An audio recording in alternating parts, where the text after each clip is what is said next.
Welcome back, everyone. So, have you ever had that feeling like, you're at a fancy dinner or just bought a new car or you finally achieved some big goal, but Mm-hmm.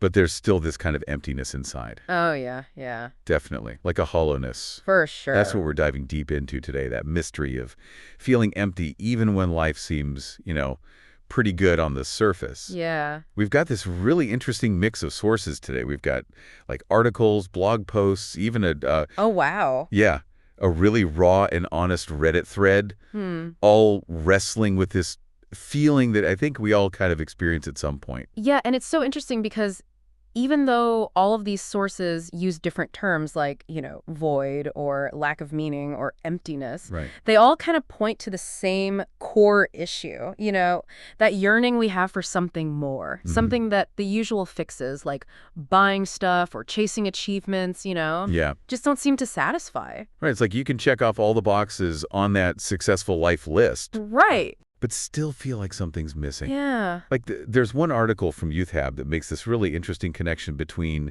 this emptiness and a lack of self-love. Oh, interesting. Yeah. Okay. Have you heard that before? I'm not sure. Tell me one. Yeah. So their argument is that when we're constantly searching for fulfillment outside of ourselves, Okay. it's because we haven't fully embraced and accepted who we are on the inside. Oh, I see. It's like we're trying to fill a void that can only be filled from within. Yeah, that makes sense. So, like, we're looking in all the wrong places. Totally. And speaking of looking in the wrong places, this Huffington Post article had a brilliant metaphor. Okay. They talked about how we try to use things like money or relationships or even just being busy Hmm. as a psychological Band-Aid. Oh, a Band-Aid. Yeah, to cover up that emptiness inside.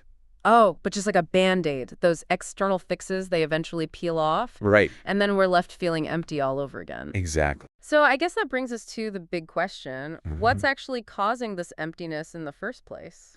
Okay, so let's put on our detective hats. Okay. The sources all seem to agree that there's no one single culprit. Okay. It's more like this tabled web of different factors, right? It's complicated. Yeah, that internal and external. Exactly. Some sources point to like physical things like not getting enough sleep Oh, right. or pushing ourselves too hard until we're exhausted, which, let's be honest, that's pretty common these days. It is. Then you've got the emotional and mental side of things. Yeah. Unresolved grief, Oh, wow. even if it's, not something we're consciously aware Oh, of. that's interesting. Loneliness or that feeling of just being stuck in a rut. Oh, totally. Yeah. Ugh, I hate that. And let's not forget the existential crisis angle, too. Oh, right. Yeah. That Reddit thread was full of people who felt like they lacked purpose, like they were just going through the motions Right. with no real meaning or direction. It's interesting how all these seemingly different clauses, sleep, grief, a lack of purpose, Right. they all tie back to that same sense of disconnect. Mm. Disconnected from ourselves, from others, and from a sense of something bigger than ourselves. Yeah, totally. And that disconnect often leads us down a dangerous path, What do you mean? trying to fill that void, the things that ultimately can't satisfy. Oh, right. So we're talking money, relationships, possessions, the whole 9 yards. Yeah, it's that classic grass is always greener mentality. We think, if I just had that, then I'd finally be happy. Oh, yeah. But as these articles highlight, those external fixes, they only provide temporary relief. Right. So it leads to this vicious cycle of chasing after the next thing, Yeah. the next quick hit of dopamine, Oh, yeah. without ever addressing the root cause. It's like trying to fill a bottomless pit with sand. Oh, And yeah. I think we've all been there, right? Oh, for sure. Have you ever found yourself chasing after something that you thought would make you feel whole, only to be disappointed? Yeah, absolutely. I think it's such a universal human experience Right. to try and find fulfillment from the outside. Totally. The key is to recognize that pattern and to start, shifting our focus inwards. Okay, so enough with the doom and gloom, though. Okay, yeah. What do the sources say about actually overcoming this feeling? Well, the good news is there's a lot of hope here. Okay, good. And it all starts with cultivating a deeper connection with ourselves and with the world around us. So you're talking about internal solutions, not external ones. Exactly. Okay. Several articles emphasize this idea of mindfulness and self-care. Okay. And I know those terms can sound a little bit fluffy, Oh, yeah, for sure. but it's not really about, bubble baths and face masks. Yeah. It's about creating space for introspection, Okay.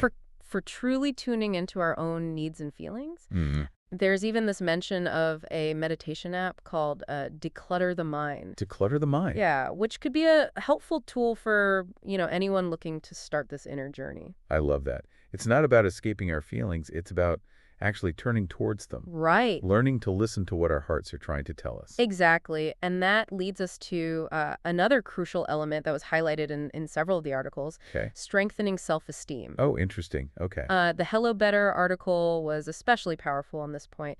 They argue that, if we don't value ourselves, Yeah. nothing external will ever truly fill that void. Yeah, it makes sense. If we're constantly putting ourselves down Right. or comparing ourselves to others, Yeah. it's going to be really tough to feel truly fulfilled, Right. no matter what we achieve or acquire. Exactly. And this is where the power of authentic connections really comes into play. Okay. A lot of these sources highlight the importance of quality relationships, Mm-hmm.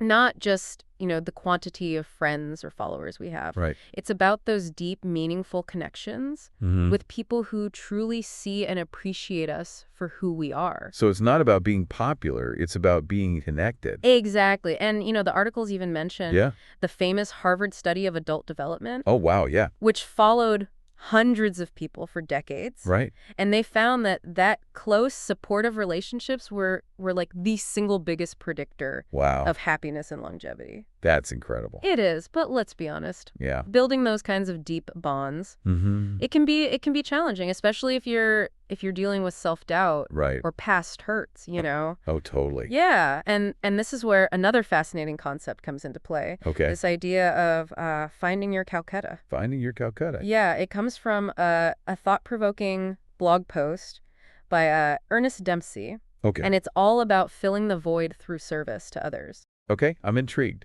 What exactly does finding your Calcutta mean?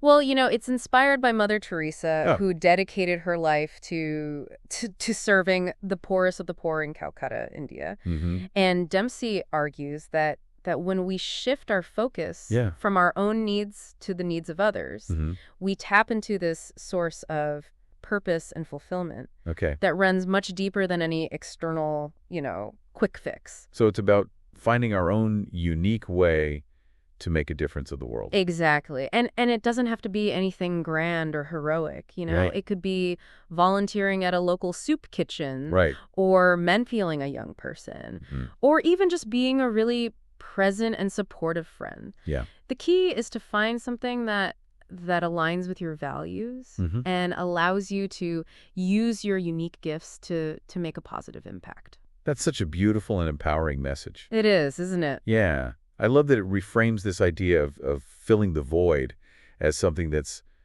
outward focused, Mm-hmm. but in a way that also nourishes our own souls. It's a powerful paradox, and it really speaks to the interconnectedness of our lives. Right. When we help others, Right. we inevitably help ourselves in the process. It's like that saying, the best way to find yourself is to lose yourself in the service of others. Exactly. But even with all these strategies, Yeah. sometimes the emptiness persists.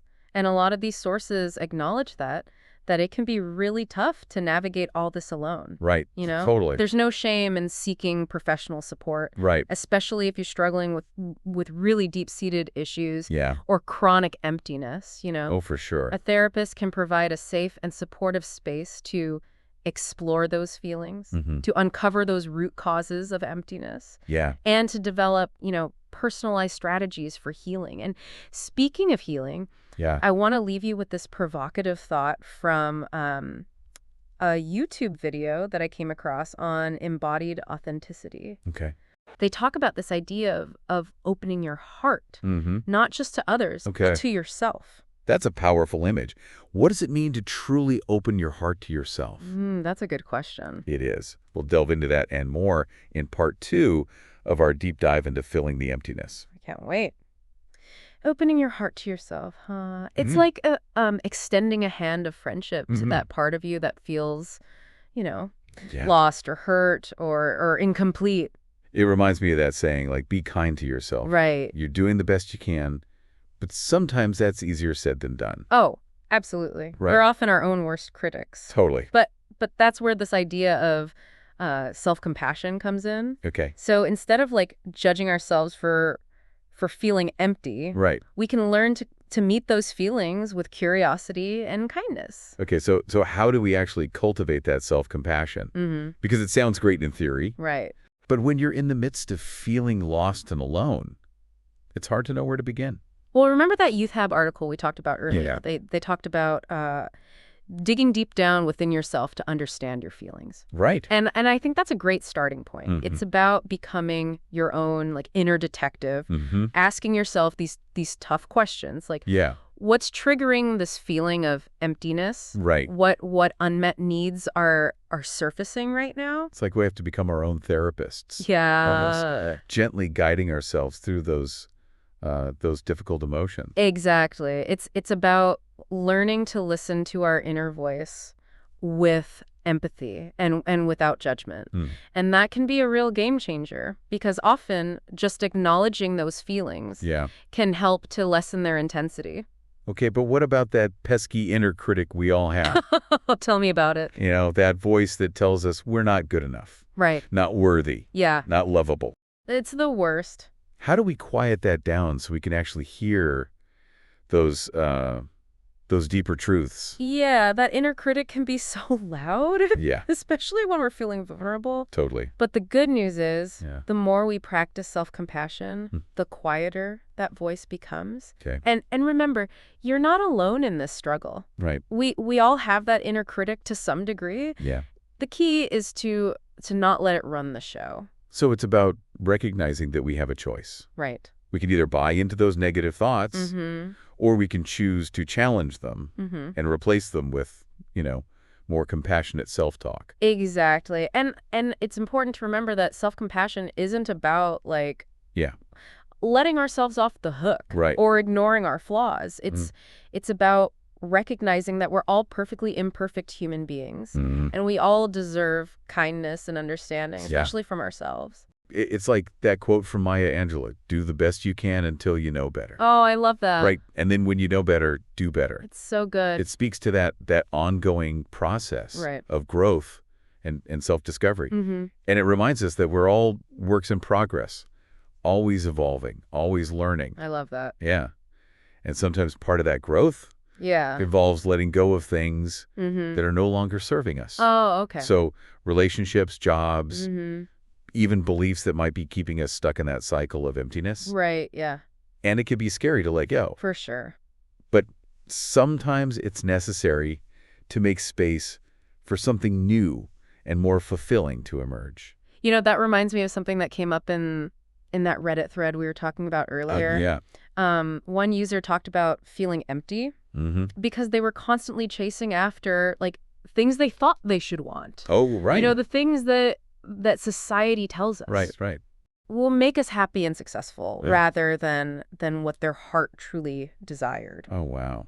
It's like they were living someone else's life. Yeah. No wonder they felt empty. Exactly. So how do we break free from those external expectations? Yeah. And start living a life that feels more authentic, more aligned with our true selves? It starts with getting really honest with ourselves about what truly matters to us. What brings us joy? Yeah. What are we passionate about? Yeah. What kind of impact do we want to make on the world? It's like we have to become detectives of our own souls, almost. Exactly. Uncovering those hidden desires and values that might have been buried under, like, Yeah. layers of societal conditioning. Absolutely. And it's not always an easy process, you know. Right. It takes courage to go against the grain, to choose a path that might not be, you know, Yeah. conventional Yeah. or socially acceptable. And it takes vulnerability, too. Oh, for sure. Right. Yeah. To admit to ourselves and to others that we might not have all the answers, Mm-hmm. that we might be scared, that we might need help. Totally. But that vulnerability is also where the magic happens. Mm-hmm. Because when we allow ourselves to be seen, Yes. to be imperfect, Yeah. to be fully human, that's when we create space for genuine connection. Mhm. And that connection both with ourselves and with others is ultimately what fills the void. It makes me think about another important point that came up in the articles and stuff. Okay. That the role of fear Oh, in yeah. keeping us stuck Right. in that cycle of emptiness. Mm-hmm. The Psychology Today article Right. talked about how fear of rejection or failure Yeah. can prevent us from, pursuing our dreams Mhm. or forming those deep, meaningful connections that we crave. That's so true.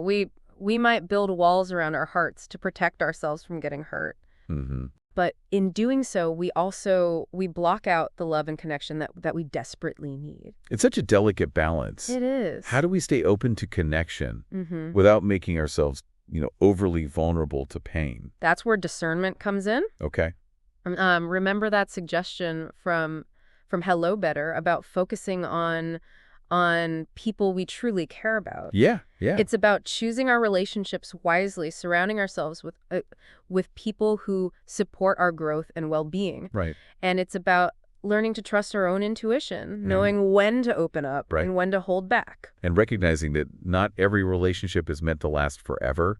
Right. Sometimes the most loving thing we can do for ourselves is to walk away Mm-hmm. from relationships that are no longer serving us. That can be so hard, It can. but it's also incredibly empowering. Yeah. Because when we let go of what's no longer working, Hmm. we create space for something new and better to come into our lives. It's like that Marie Kondo philosophy Oh, of yeah. decluttering your life. Right. Not just your physical space, Mhm. but also your relationships Yeah. and commitments. If it doesn't spark joy, let Yeah. it go. I love that analogy. It's about creating a life Yeah. that feels aligned with our values and passions. Totally. And that brings us back to that idea of self-compassion. Okay. Because even when we make mistakes, Yeah. even when we fall short of our own expectations, Right. we can still choose to treat ourselves with kindness and understanding. It's about recognizing that we're all perfectly imperfect human beings doing the best we can Yes. with what we've got. And that's more than enough. Beautifully said. We've covered so much ground already in this deep dive. We have. From exploring the causes of emptiness Right. to uncovering these powerful strategies for healing Mhm. and connecting with ourselves. Yeah. But there's still one crucial piece of the puzzle Okay. that we haven't fully explored yet. What's that? The role of meaning and purpose Oh, right. in filling that void. And that's something that came up repeatedly in the sources, especially in that Reddit thread. Oh, yeah. People were craving a sense of direction, like a reason for being. Yeah. So how do we find that deeper sense of meaning and purpose? Mm. And can it truly help us fill the emptiness? Those are the big questions They are. that we'll be tackling in the final part I of bet. our deep dive. Ooh, I can't wait. Stay tuned, Yes. because this is where things get really interesting. So we've talked about self-love and authentic connection and even like facing our fears. Mm-hmm. But what about that deeper yearning for meaning?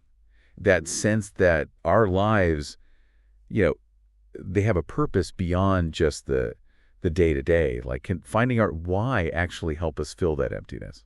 It's a question that's puzzled philosophers and everyday people for centuries. Right. And based on all the sources that we've gathered, it seems like the answer is a resounding yes. Okay. So many of them highlight this power of purpose, Mm-hmm. not just in making us feel better, but in actually transforming how we experience life. So it's not just like a nice bonus. It's like fundamental. Exactly. It's like purpose gives us a compass, Mm-hmm. a sense of direction. Yeah. That feeling that we're not just drifting aimlessly through life. Right. Like we're going somewhere. Exactly. And that Ernest Dempsey blog post, the one about finding your Calcutta. Yeah. Yeah. That one really struck a chord with me. Mhm. His argument that true fulfillment comes from contributing to something larger than ourselves, Right. from making a positive impact on the world. It's a powerful idea. It is, and it ties back to that theme of connection that we keep talking about, Okay. right? Like when we find our purpose, we're Mhm. not just focused on ourselves anymore. Right. Right. We become part of something bigger, something meaningful. Right. It's like that African proverb. If you want to go fast, go alone. If you want to go far, go together. Oh, I love that. Right. Yeah. So purpose helps us connect with a community, a cause, a shared mission Mhm. that gives our lives meaning. But let's be real for a second, okay? Yeah. Figuring out your life's purpose can feel super daunting. Oh, for sure. It's not like there's a step-by-step guide for this stuff. Right. So where do you even start? Well, you're right. There's no magic formula. Okay. But the sources do offer some helpful clues. The Declutter the Mind app. Yeah. Yeah. They suggest that purpose often emerges from a deep exploration of our values and passions and interests. So it's about asking ourselves those big questions. Exactly. Like, what truly matters to me? Right. What lights me up inside? Mm-hmm. What kind of impact do I want to have on the world? Exactly. It's like we have to become archaeologists of our own souls almost. Oh, I like that. Right. Digging deep to uncover those hidden treasure. Yeah. And it's an ongoing process. It's not a one-time discovery. Oh, right. Okay. Our purpose might shift and evolve as we grow and change. Right, right. The key is to stay curious, Okay. to keep exploring, and to trust that the path will reveal itself. And it's not about finding some, like, grand, earth-shattering purpose. Right. Right. It could be something as simple as, I don't know, being a loving parent or Yeah. a supportive friend or even just creating beauty through art. Absolutely. Purpose doesn't have to be about changing the world in some, dramatic way. Yeah. It's about finding meaning and value in whatever we do, Mhm. whether it's our work, our relationships, our hobbies. Yeah. It's about aligning our actions with our values and bringing our unique gifts to the world. Right. Speaking of gifts, that Hello Better article had a good point about how pursuing new experiences and challenges can help us uncover our purpose. Oh yeah, it's about getting out of our comfort zones, Yeah. trying new things. Yeah. Yeah. Sometimes our purpose is hiding in plain sight, Oh, okay. just waiting to be discovered. Yeah. Through new experiences, new connections, new challenges. It's like we have to become explorers of our own lives. Exactly. Right. Venturing into uncharted territory to see what treasures we might find. I love that. And isn't it exciting to think that our purpose might be something we haven't even imagined yet? Oh, totally. Right. Yeah, there are so many possibilities out there, Yeah. just waiting to be discovered. Totally. I remember that YouTube video, the one on embodied authenticity? Yeah.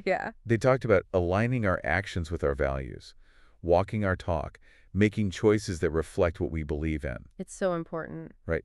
Because when we're living in alignment with our values, we naturally feel a sense of purpose and fulfillment. Mm-hmm. Like our actions become an expression of who we are at our core. Yes. And that, I think, is the key to filling that emptiness. Beautifully said. It's not about chasing some external goal or achievement. Right. It's about cultivating a deep sense of integrity and purpose from the inside out. Yeah. And that radiates outwards, Right. It impacts our relationships, our work, the world around us. It's like our purpose becomes a guiding light, Mm-hmm. illuminating our path and helping us, like, navigate through life's challenges with a sense of clarity and direction. I love that analogy. And remember, even when we feel lost or uncertain, Yeah. we can always come back to those core values, those Mhm. guiding principles Right. that help us, make decisions and Right. stay true to ourselves. I think as we wrap up this deep dive, into this experience of emptiness, Yeah. I'm really struck by the interconnectedness of it all. Mm-hmm. We've explored so many different facets. We have. The role of self-love, the power of authentic connection, Mm. the courage to face our fears, Right. and the importance of finding our purpose. Yeah, And in a way, they're all intertwined, they are. all pointing us towards a path of wholeness. It's been a truly fascinating journey. It has. And it's been a privilege to explore these sources with you Likewise. and to witness all this wisdom and insights they offer. But the real journey, though, begins now, right? It does. It's time to take what we've learned and apply it to our own lives, Yes. to open our hearts to ourselves, to nurture those connections with others, and to step boldly into our purpose, whatever that may be. And remember, you're not alone in this journey. We're all in this together. Right. Navigating the complexities of being human, seeking meaning, connection, a sense of belonging. Yeah. So be kind to yourself, stay curious, and never stop exploring. Love that. Right. Because within each of us lies that potential for a life filled with purpose, connection, and joy. Thanks for joining us on this deep dive. And until next time, keep seeking, keep growing, and keep filling your life with meaning.